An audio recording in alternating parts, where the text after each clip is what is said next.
कभी हमने स्कॉलर पैदा करने की कोशिश नहीं की, कभी डिप्लोमेट बनाने की कोशिश नहीं की। मैं जब पढ़ रहा था तो उस वक़्त डॉक्टरी का रिवाज था। उसके बाद अब आईटी का रिवाज है क्योंकि उसके साथ डॉलर अटैच है। तो ये हमारा और दूसरा हमारे भारतीय दोस्तों के अंदर ये डिफरेंस है कि उनके वो कहाँ हैं और हम कहाँ। फेड एक्स ने अपने नए सीईओ को अपॉइंट कर लिया है जो कि एक इंडियन बोर्न है जिनका नाम है राज सुब्रमण्यन। तहरीके तालिबान पाकिस्तान की तरफ से पाकिस्तान की सिक्योरिटी फोर्सेस पर हमलों के लिए एक अनाउंसमेंट उन्होंने कर दी है, यानी वो अपने एक अलबद्र के नाम से एक ऑपरेशन शुरू करने लगे। Indians are highly educated. Albadr operation का नाम रखा है उसका, जो उन्होंने शुरू करना है अब। और मौसम बहार लिखा हुआ है और बाकायदा जैसे किसी को मुबारकबाद पेश की जाती है और कोई इस तरह का कोई कार्ड छापा जाता है, कुछ इस तरह का उन्होंने वो प्रेस रिलीज जारी की है कि हम मौसम बहार में रमज़ान के आगाज़ पर इन हमलों का जो है वो आगाज़ करने जा रहे हैं। तो मैं दिलीप सिंह सूद के बारे में पढ़ रहा था तो सच अ वंडरफुल उनका बैकग्राउंड। अमेरिका के अंदर जो पहला इंडियन कांग्रेसमैन था उनका दादा था, उनका नाम भी दिलीप सिंह सूद था। और आज मैं समझता हूं कि देखें इंडियन इन्फ्लुएंस की एक्सट्रीम देखें। दो मिनिस्टरों ने तो पहले कह दिया हमारा दिल करता है खुदकुश हम हमला कर दें। पाकिस्तानी मीडिया भारतीयों के दुनिया में बड़े बड़े ओहदों पर आ जाने से काफी परेशान दिखाई दे रहा है। दूसरी तरफ पाकिस्तानी सुरक्षा बलों पर पूरी ताकत से हमला करने के लिए टीटीपी ने एक बड़ा ऐलान किया है। तहरीके तालिबान पाकिस्तान ने रमजान के महीने के दौरान पाकिस्तान पर बड़े हमले करने की धमकी दी है। इस महीने के दौरान टीटीपी ने अपने आक्रामक अल बद्र की शुरुआत करने का ऐलान कर दिया है। टीटीपी के प्रवक्ता ने एक बयान में कहा, वसंत आक्रमण रमजान के पहले दिन से शुरू होगा और सुरक्षा बलों और उनके सहयोगियों को निशाना बनाया जाएगा। हाल ही में खैबर पख्तूनख्वा प्रांत के टैंक जिले में एक एफसी के किले पर लक्षित एक बड़े हमले में 6 पाकिस्तानी फौजियों की जान चली गई। अब टीटीपी की रमजान के दौरान दी गई इस धमकी से पूरे पाकिस्तान में मातम छा गया है और पाकिस्तानी मीडिया यह चर्चा कर रहा है कि आज के दिनों में भारत स्कॉलर पैदा कर रहा है और हम आतंकी। जो एक चीज मैं खासकर जब देख रहा था कि उस्मा ज़ियाद जो अजरा ज़ियाद जिसको बुलाया गया, इंडियन डिसेंट की डिप्लोमेट है, और आज उसके साथ ही जब मैं बात जब उनके बारे में मैंने पढ़ने की कोशिश की तो मेरे नजर से दिलीप सिंह सूद का निकला जो आज डिप्लोमेट इंडिया में गए हैं। तो मैं दिलीप सिंह सूद के बारे में पढ़ रहा था तो सच अ वंडरफुल उनका background.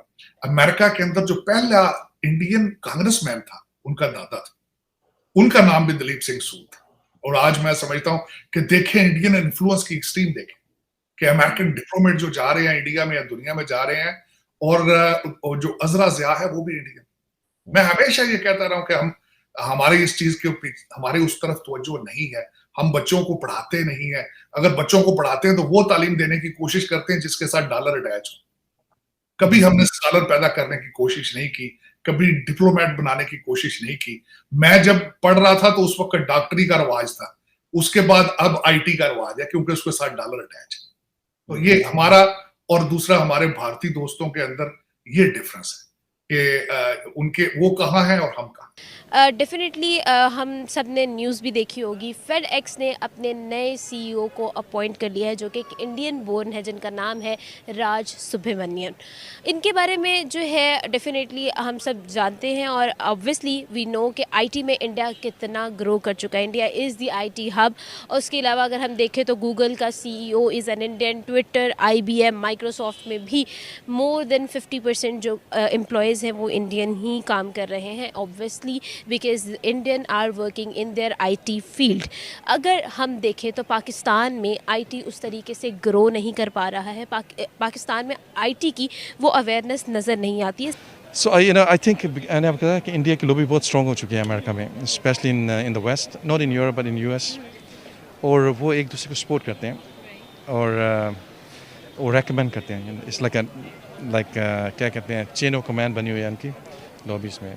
Indians are highly educated people, specially overseas in America वगैरह में, और वो उनको एक दूसरे की बहुत सपोर्ट्स हैं, उनकी लॉबी है। इंडिया ने काफ़ी ज़्यादा इन्वेस्ट किया अपने आईटी सेक्टर में एज़ कम्पेयर टू पाकिस्तान, ठीक है, और पाकिस्तान को भी आईटी सेक्टर में इन्वेस्ट करना चाहिए। अब देखें गूगल हो गया, ट्विटर हो गया, और भी कई जो है ना प्लेटफॉर्म्स हैं जहाँ पे जो सीईओज़ हैं और हाई रैंक ऑफिसर्स हैं वो इंडियन हैं।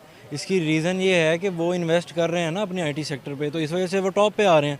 तो मेरा ये इस पे तज्जिया ये है कि पाकिस्तान को भी आईटी सेक्टर पे तवज्जो देनी चाहिए, उधर इन्वेस्ट करना चाहिए, ताकि जिस तरह इंडियंस आ रहे हैं ऑन द टॉप वैसे पाकिस्तानीज भी आनी चाहिए। बिल्कुल सही। So what do you think, आपने गूगल और ट्विटर की बात की, IBM, माइक्रोसॉफ्ट और अब फेडेक्स ने भी जो है एक इंडियन CEO जो है अपॉइंट किया है, ठीक है, आपको क्या लगता है सर, आखिर किस तरह से इस चीज़ को आप देखते हैं? देखें, वो हार्ड वर्किंग हैं, हार्ड वर्क कर रहे हैं अपने सेक्टर में, आईटी के सेक्टर में, तो वो डिज़र्व करते हैं। अगर पाकिस्तान हार्ड वर्क करेगा तो पाकिस्तान भी डिज़र्व करेगा। वो लोग जो है ना तरक्की, एक दूसरे की तरक्की से जलते नहीं हैं, ठीक है, लोगों को आगे आने देते हैं। हमारे इधर जिसको काम आता है ना वो कहता है बस मैं ही आगे जाऊं, दूसरा बंदा आगे जाए ही ना इधर नॉलेज लोगों को डिलीवर करते हैं और ना ही लोगों को आगे आने देते हैं। तहरीक तालिबान पाकिस्तान की तरफ से पाकिस्तान की सिक्योरिटी फोर्सेस पर हमलों के लिए एक अनाउंसमेंट उन्होंने कर दी है, यानी वो अपने एक अलबद्र के नाम से एक ऑपरेशन शुरू करने लगे हैं।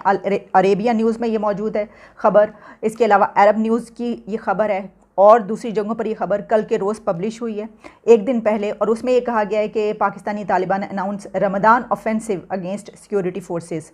जो मैं इसकी कुछ जो इसका उनका एक एलामिया है, यानी जो उन्होंने पूरी एक प्रेस रिलीज़ जारी की है, मेरे पास वो भी मौजूद है, पहले से वो आई हुई थी, लेकिन मैंने उसके ऊपर बात करना इसलिए मुनासिब नहीं समझा कि इसके मुतालिक हम देखते हैं बाज़ औक़ात ऐसा भी होता है कि इस तरह की दहशतगर्दों की तंजीमों की तरफ से ऐसा कुछ होता है तो बाद में पता चलता है कि नहीं ये तो गलत है, फेक है। लेकिन जब मैंने देख लिया कि कुछ जगहों पर ये पब्लिश हुआ है और बड़ी डिटेल्स में हुआ है, तो वो जो एलामिया है उसमें उन्होंने ये कहा कि अलबद्र ऑपरेशन का नाम रखा है उसका, जो उन्होंने शुरू करना है अब, और मौसम बहार लिखा हुआ है और बाकायदा जैसे किसी को मुबारकबाद पेश की जाती है और कोई इस तरह का कोई कार्ड छापा जाता है, कुछ इस तरह का उन्होंने वो प्रेस रिलीज़ जारी की है कि हम मौसम बहार में रमज़ान के आगाज़ पर इन हमलों का जो है वो आगाज़ करने जा रहे हैं। तो पाकिस्तान के लिए इस वक्त अंदरूनी मसाइल बहुत ज़्यादा बढ़ने जा रहे हैं, जहाँ पर हम देख रहे हैं कि एक गवर्नमेंट टॉपल करना उसको या उसका उतरना, नॉन कॉन्फिडेंस वोट, ये सब चल रहा है, आपस की इतनी लड़ाइयाँ। और दूसरी तरफ हम अब ये देखेंगे कि बाहर से जो है, वैसे कोयटा में जो है वो एक ऐसा हादसा हो चुका है जिसमें कई जवान भी शहीद हुए, इसके अलावा भी कुछ ऐसे पहले भी हो चुके हैं करीब, तो ये हालात शुरू हो चुके हैं। इसका मतलब ये हुआ कि अफ़गानिस्तान की सिचुएशन में जो तालिबान है वो हमारी बात नहीं मान रहे। तो मेरा कहने का जो मकसद है वो ये है कि इस वक्त पाकिस्तान अंदरूनी और बैरूनी महाज पर दोनों जगह पर बड़ी ही मुश्किल सूरत है। तालिबान को रोकने के लिए हमने बहुत कुछ किया, बड़ी मेहनत की और बहुत वादे वईद उनकी बहुत ज़्यादा हेल्प आउट किया, अपनी बसात से भर कर उनको जो आगे जाकर उनकी सपोर्ट की कि हमारी तरफ जो है इस तरह का कुछ ना हो। लेकिन वो अब कुछ ऐसा होता हुआ नज़र नहीं आ रहा। वो अब इन बातों पे तवज्जो नहीं देंगे। अगर वो कोई किसी पे हमला कर रहा है, खैर वो हमारी पहले कौन सी बात मान रहे थे, पहले भी कोई तवज्जो नहीं दे रहे थे।